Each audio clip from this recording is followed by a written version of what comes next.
Olá amigos, esta é mais uma das minhas lives onde eu não falo o horário e nem previamente o tema.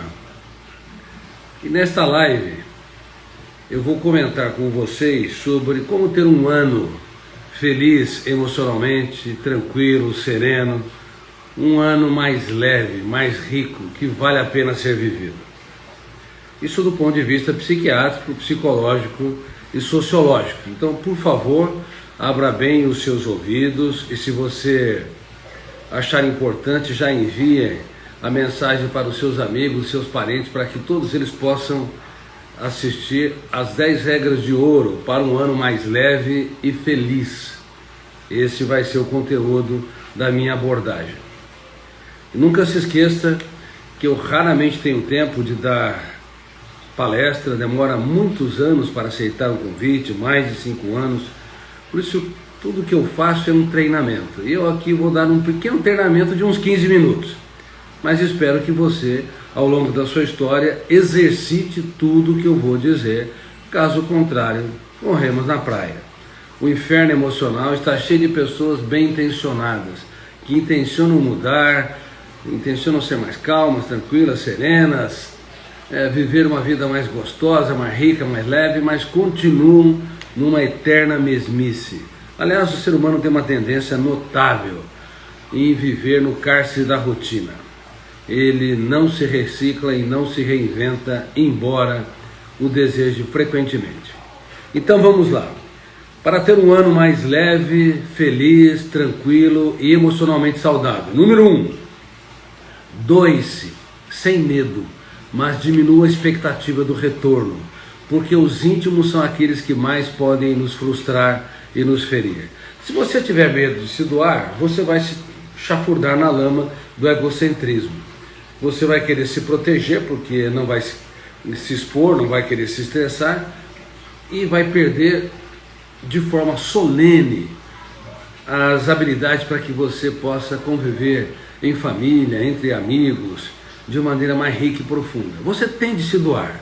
Pessoas egocêntricas, egoístas, não são felizes, podem ser milionárias, cultas, ter mestrado, doutorado, pós-doutor, vai viver miseravelmente. Então é importante doar-se, mas, por favor, diminua tanto quanto possível as expectativas do retorno. Número 2, faça a oração dos sábios, o silêncio proativo. Quem é impulsivo, reage pelos fenômenos, bateu, levou, ação-reação, causa um desastre nas suas relações interpessoais. Tem pessoas que me dizem: Dr. Cury, eu sou extremamente honesto, eu não levo desaforo para casa. Eu sempre digo, claro, você é um desequilibrado, não leva desaforo para casa física, mas leva para casa mental, porque é um fenômeno inconsciente chamado RAM, registro automático da memória. Toda vez que você se estressa, briga, grita, critica de maneira atroz, você registra em você também. Isso faz mal ao hospedeiro, isso consequentemente desertifica seu prazer de viver. Então a oração dos sábios: se alguém te ofende, te rejeita, te exclui, a tua paz vale ouro, o resto é lixo. Não compre aquilo que não te pertence. Faça a oração dos sábios, o silêncio proativo. Você se bombardeia de perguntas: quem me ofendeu? Por que me ofendeu? Em que circunstâncias me ofendeu? Devo eu gravitar na órbita de quem me machucou ou eu sou livre? Então, fazer a oração dos sábios é muito importante, porque você abre o leque da sua mente para dar respostas inteligentes nas situações estressantes. E fazer a oração dos sábios é considerar sua paz valendo ouro, o resto é lixo, e é também aprender a pensar antes de reagir. Terceira regra de ouro para ter um ano mais leve, mais feliz, mais rico. Não use celulares nos finais de semanas, pelo menos tente não usá-los. Use-os como telefone, para se contactar, se comunicar. Mas não seja alguém paranoico, ficando o dia todo, ou horas a fios. O brasileiro fica mais de 4 horas por dia fixado nas redes sociais, vendo pessoas que têm um sorriso falso, uma felicidade falsa, uma uma apresentação onde parece que tal pessoa, homem ou mulher, parece que está isento de dores, perdas e frustrações, sem saber que a vida real, ela é implacável, é um contrato de risco. Risos e lágrimas, aplausos e vaias, fracassos e sucessos alternam-se na vida de cada um. Então, no mundo digital há um universo fake, um universo onde as pessoas vendem aquilo que não são. E quanto mais você entra nos finais de semana, fixando-se nessas coisas tolas, nessas bobagens, mais isso registra no seu córtex cerebral e isso pode asfixiar teu prazer de viver. Então, nos finais de semana, procure usar o celular como telefone e muito menos como celular e como mídia digital. Fique com seus filhos, abrace, beije, brinque, fale da sua história, role no tapete, seja um palhaço, para de ser uma pessoa extremamente séria, rígida. O mundo precisa de pessoas mais leves, mais verdadeiras, que brincam, que sejam bem-humoradas, que apostem na vida e tenham esperança diante dela. Outra regra de ouro muito importante. Claro que eu sei que nessa terceira regra, muitos não vão me ouvir, vão ficar fixos nos celulares, viciados nas mídias digitais, intoxicados na serotonina, porque mexe com o ciclo da serotonina e dopamina e dá uma dependência nos níveis da cocaína. As pessoas me ouvem muito pouco, mas se vocês puderem, pouco a pouco, usar menos nos finais de semana os seus celulares como aparelhos digitais para entrar em mídias digitais, seria muito bom e isso faz parte do seu treinamento. E nunca use celulares na mesa com filhos, hein? É quase que um crime, pais e filhos estão almoçando e ao invés de conversar, todos estão fixos no celular. Isso é uma estupidez intelectual, isso é um crime emocional. Isso está matando o prazer de viver, asfixiando a alegria, a leveza da vida. As pessoas estão tendo anos cada vez mais pesados e tensos, ansiosos, porque simplesmente não sabem viver uma vida real, nem sabem falar de si mesmos. Quarta regra de ouro para ter um ano mais feliz, saudável e mais leve emocionalmente. Elogie 3 vezes por dia quem vocês amam. 3 vezes por dia. Claro que essa regra não precisa ser obedecida, pode ser 4, 5, 2 vezes, mas eu falo 3 vezes para vocês se lembrarem que uma pessoa que critica demais está apto para conviver com máquinas. Se você é um bom crítico, um bom apontador de falhas, você está ótimo para trabalhar numa oficina para consertar máquinas. Mas se você quer ser um excelente ser humano, que vive uma vida gostosa, rica, profunda, então tem de ser um elogiador. Elogie comportamentos que passam despercebidos da sua esposa. Digam, puxa, olha, você é incrível, olha como você teve esse comportamento que me encantou. O seu filho teve comportamentos ou reações que normalmente passam despercebidos. Parece que não faz mais que a obrigação trazer um copo de água, ou ficar calmo, ou fazer uma pergunta para vocês. Opa, meu filho, não, agora, como alguém que vive as regras de ouro para ter um ano feliz, você vai valorizar comportamentos diminutos e exaltá-los. Parabéns, meu filho, você é admirável, parabéns, filha, você está no centro da minha história. E se vocês querem namorar a vida, garotos e garotas, namorarem bem, sejam elogiadores, porque pessoas ciumentas já perdeu. Quem tem ciúme já perdeu, porque gravita na órbita do outro, namora para ser feliz e não namora para ser mais feliz, porque feliz você deveria já ser. Você deve namorar para ser muito mais feliz. E quem quer controlar demais o namorado ou namorada está apto para destruir relacionamentos e não para construir histórias belas, ricas, leves e profundas, onde um brinca com o outro, onde um dá risadas dos erros permissíveis um do outro. Por isso que o quinto ponto é: dê risadas da sua tolice. Ou você é perfeito? Você não tem comportamentos débeis, tolos, infantis? Você às vezes não tropeça nas palavras? Claro que tropeça. Eu tropeço. Por mais que eu tenha experiência, que as pessoas me considerem um psiquiatra, talvez o mais lido do mundo na atualidade, um escritor onde tenho dezenas de milhões de leitores, por mais experiência que eu tenho, eu erro. Ainda tenho atitudes inadequadas. De vez em quando eu falho, eu sou incoerente, não coloco bem as minhas palavras, me precipito. E o que fazer? Me condenar? Olha, eu errei, eu vou me punir, eu falhei. Não, eu devo me abraçar, devo dar risadas daqueles erros suportáveis. E você deve dar risadas dos seus erros suportáveis. Não exija muito de você, caso contrário, você vai ser um excelente carrasco de si mesmo neste próximo ano. Não seja um algoz da sua saúde emocional. Nesse próximo ano, veja um charme nos defeitos dos outros e também veja um charme nos seus defeitos. Se são erros colaterais, não são erros essenciais, gravíssimos, então você deve agir de maneira leve, brincar mais, dar tantas oportunidades quantas necessárias para si e para os outros. Que tal? É possível ver um ano de fato mais rico, leve, profundo, inteligente e emocionalmente feliz? Sim, é possível, desde que a gente aprenda a dar mais risadas, reitero, dos nossos erros e dos erros dos outros.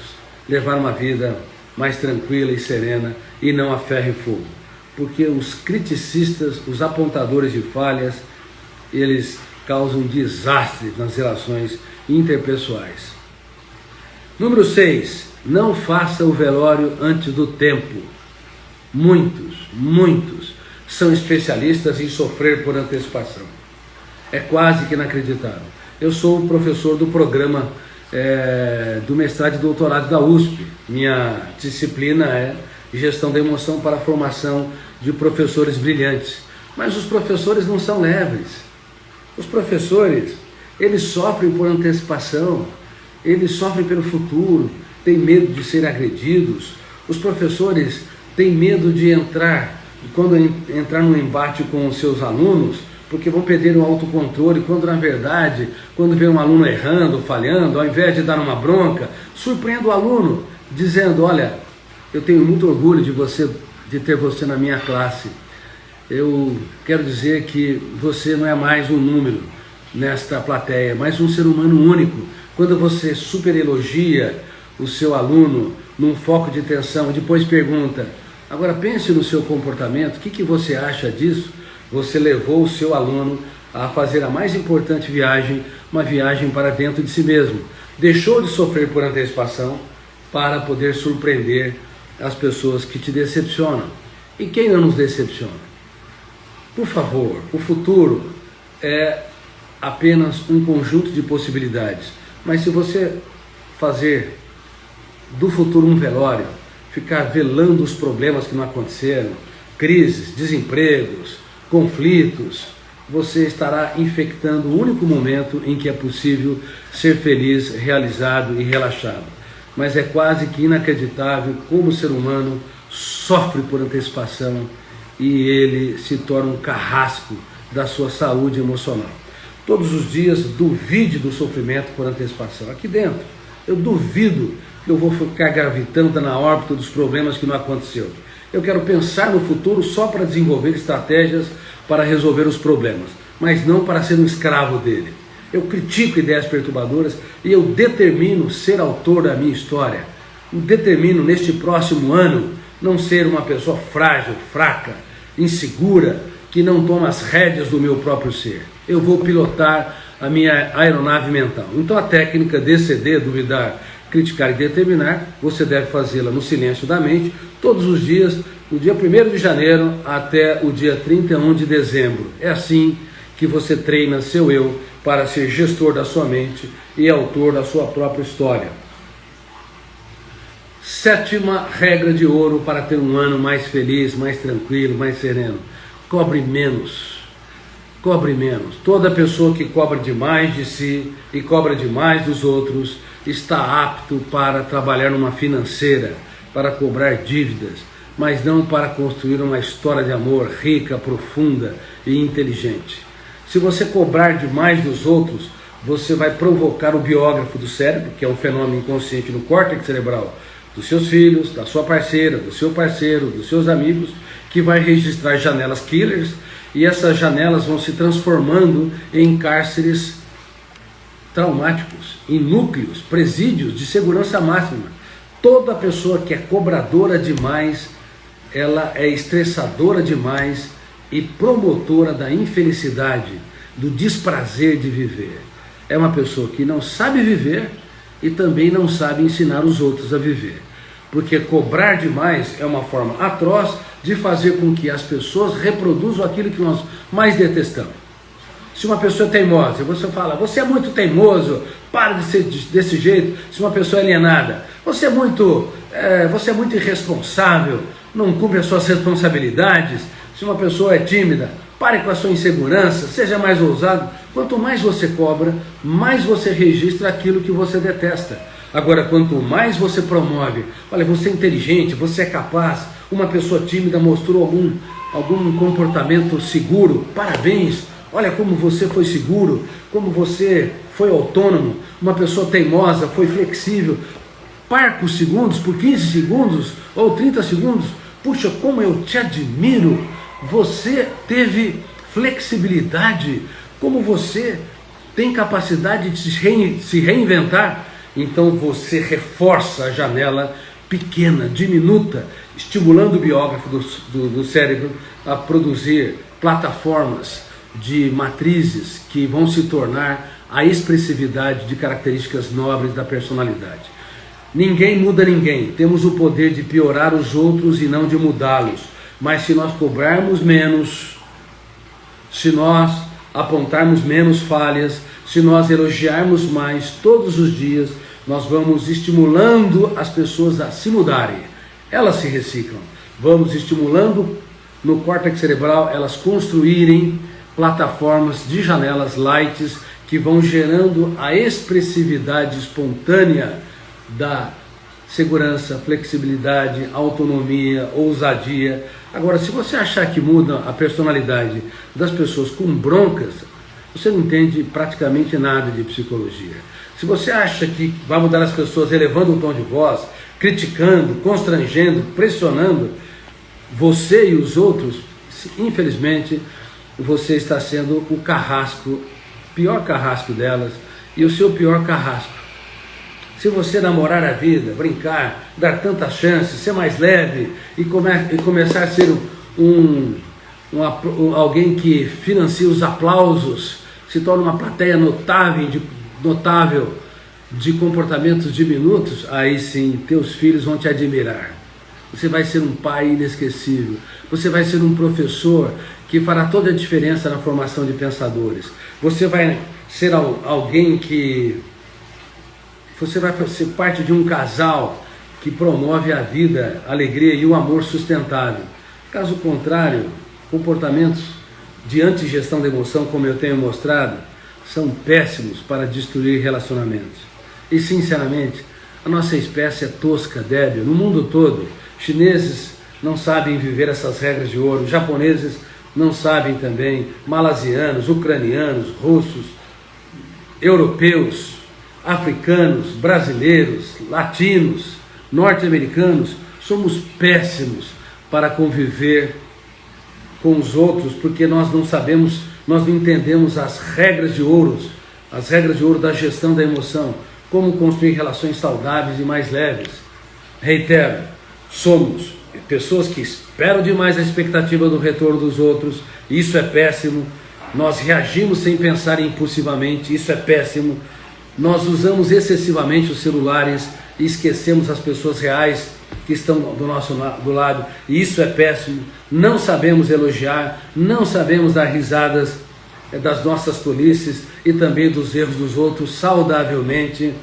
Nós fazemos o velório antes do tempo, sofremos por antecipação e cobramos demais dos outros, cobramos aquilo que eles não podem dar e cobramos demais de nós mesmos, não tendo capacidade de ser bem-humorado. Quando nós falhamos, não somos capazes de bater no peito e falar, olha, eu admiro você, você vai se reinventar. Errou, quebrou a cara, falhou, os melhores dias estão por vir.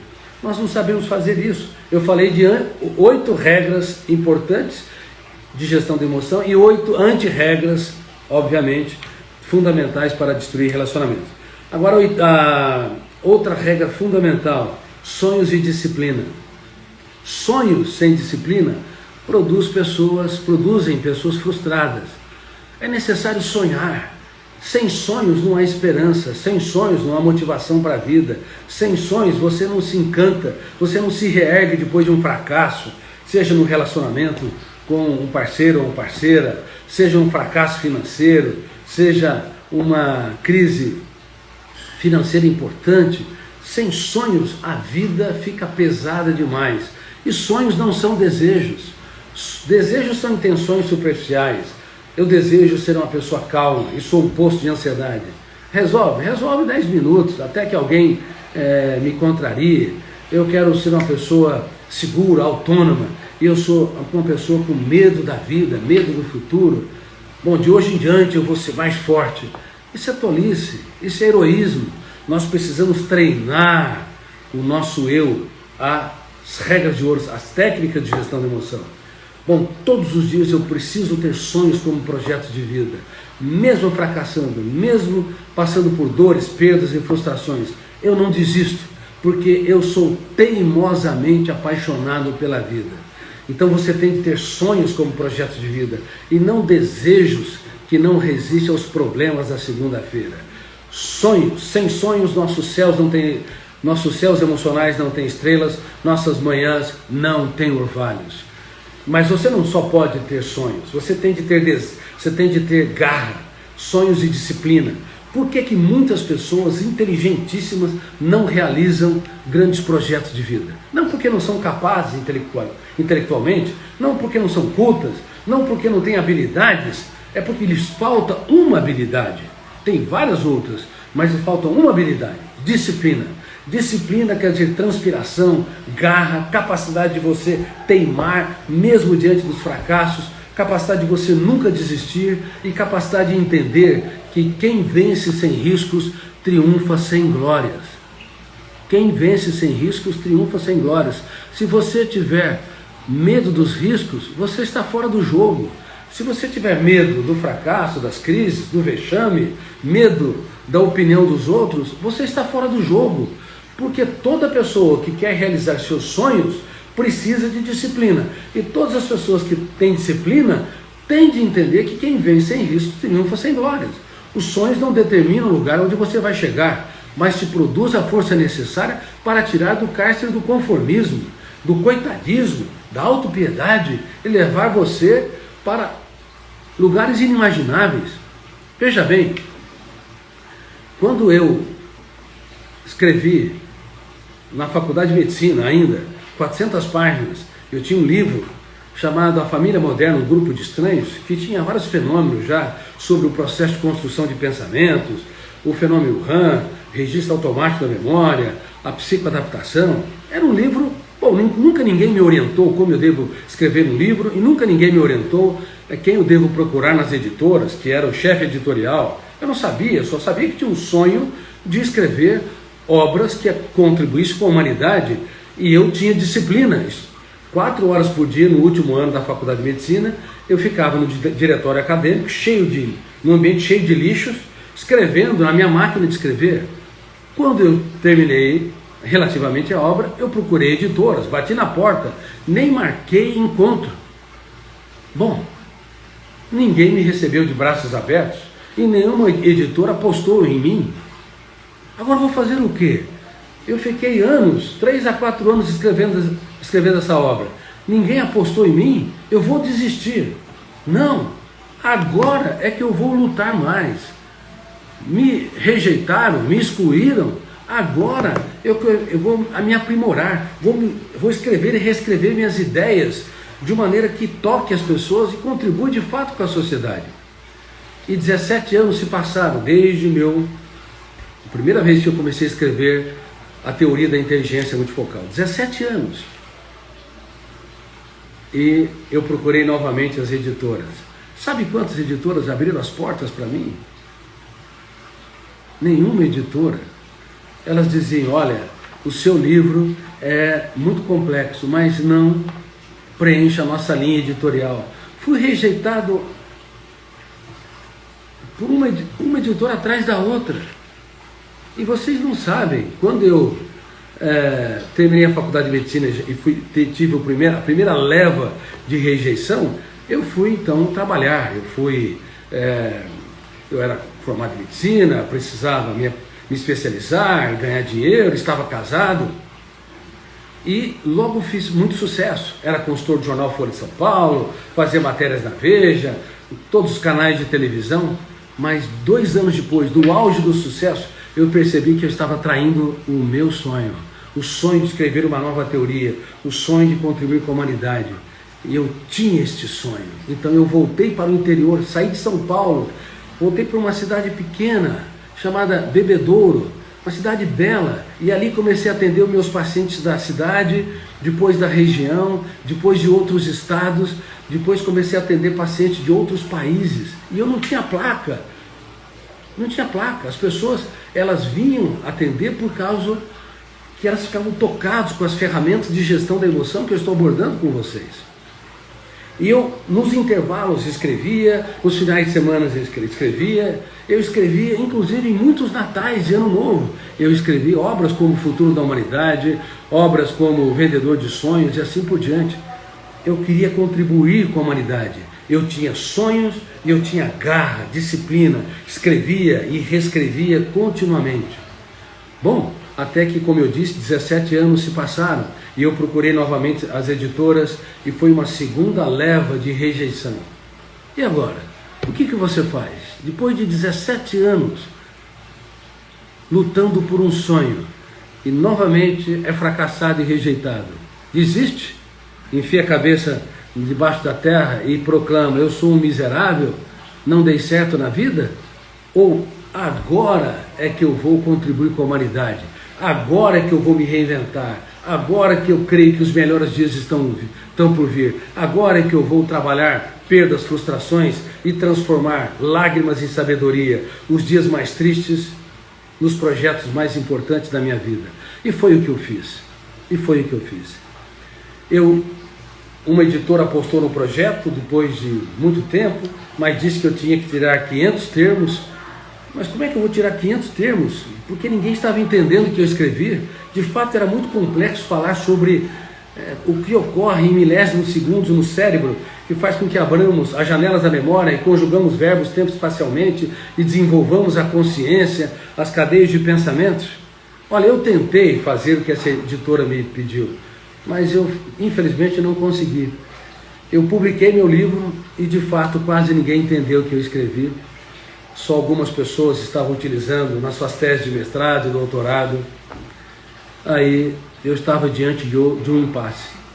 Mais uma vez, ou desistiria de tudo, ou então sonhos de disciplina se tornaria as minhas marcas, os meus pilares centrais para executar os meus projetos. E foi o que fiz. Aí eu comecei a escrever, imaginando que eu estou diante de uma plateia de milhares, ou de pelo menos centenas de pessoas, intelectuais, pessoas de nível médio, pais, jovens, judeus, católicos, protestantes. Eu me imaginava numa plateia e escrevi e reescrevi as minhas ideias, disciplinadamente, até que eu transformava cada frase numa pérola. Por isso que eu escrevo com poesia. Eu digo que eu não sou um escritor, eu sou um artesão das palavras. Cada obra minha eu escrevo cerca de 10 vezes. Outras obras, as primeiras, escrevia 15 vezes. Escrevi e reescrevia continuamente. Bom, o resultado vocês já sabem. Eu me tornei o autor mais lido no Brasil nas últimas 2 décadas. Isso não me dá mérito nenhum. Eu nem fui procurar a Academia Brasileira de Letras para me tornar um imortal. Por quê? Porque eu sou um mero mortal, morro todos os dias. Para mim, o culto à celebridade é uma estupidez intelectual. Esses dias queriam me indicar para a Academia Sueca, para o Prêmio Nobel, mas eu sou apenas um carregador de pedras que quer contribuir com a humanidade. Sou publicado em mais de 70 países e me basta que as pessoas estejam lendo as minhas obras e aplicando as ferramentas de gestão da emoção para proteger a sua mente, para comprar vírgulas, para escrever os capítulos mais nobres em seus dias mais tristes, para prevenir depressão, ansiedade, para desenvolver inteligência global, para superar a intoxicação digital. Bom, sonhos e disciplina foram as minhas marcas, e esses são as últimas 2 regras de ouro para que você tenha um notável ano. E aproveito para dizer, para quem quiser também ter acesso a um programa gratuito de prevenção de suicídios e transtornos emocionais, é só entrar na minha bio, aí no meu Instagram, e se inscrever na Gatiosi, é uma nova rede social. Lá ao lado do perfil de cada usuário tem saúde emocional. É um programa 100% de gestão da emoção para prevenção de transtornos psíquicos e também para a prevenção, como eu disse, de suicídios. E nós estamos muito preocupados porque estamos na era do entristecimento humano, na era dos mendigos emocionais, onde as pessoas precisam cada vez mais de muitos estímulos para sentir migalhas de prazer. E se você for entrar na Gatiosi e se inscrever, eu vou pedir uma coisa: não fique hibernando lá. Se você for entrar na Gatiosi, poste mensagens suas nessa nova rede social, porque há tanto lixo nas redes sociais que eu fico pasmado. Culto à celebridade, culto ao ego, a ditadura da beleza, discurso de ódio, superficialismo, excesso de filtro. Há tanto lixo que talvez, quem sabe, nessa nova rede social, se você entrar e começar a postar e começar a participar, novas mensagens antigas das suas redes sociais, nós possamos fazer um ambiente um pouco mais diferente. Já é um ambiente diferente porque tem um programa gratuito para todo usuário que no mundo todo acessar essa nova rede social. E no programa Saúde Emocional eu falo de várias regras de maneira mais extensa que eu abordei aqui para vocês. Que os seus dias sejam felizes, mesmo diante dos seus desertos. Que vocês possam praticar essas 10 regras de ouro para ter um ano mais leve, mais saudável emocionalmente e mais inteligente socialmente. E se vocês praticarem, não tenham medo de falhar. E se vocês falharem, não tenham medo de chorar. E se chorarem, não tenham medo das suas lágrimas. Deem sempre uma nova chance para si mesmos. Os perdedores veem os raios e se amedrontam. Os vencedores, no mesmo ambiente, veem a chuva e a oportunidade de cultivar. Transformam as tempestades na mais solene oportunidade para escrever os capítulos mais nobres da sua história. Lute pelos seus sonhos e jamais desistam das pessoas que vocês amam, pois apesar dos seus defeitos, nenhum de vocês é mais um número na multidão. Vocês são seres humanos únicos, irrepetíveis e insubstituíveis. Que o seu novo ano seja um ano repleto de gestão da emoção, onde você aprenda a namorar a vida, viver mais leve, cobrando menos, não usando celulares excessivamente, pensando antes de reagir, doando-se, diminuindo a expectativa do retorno e filtrando o lixo digital, sem esquecer de elogiar pelo menos 3 vezes por dia quem vocês amam. Um beijo no coração de quem os considera irrepetíveis. Excelente ano, muita paz e saúde.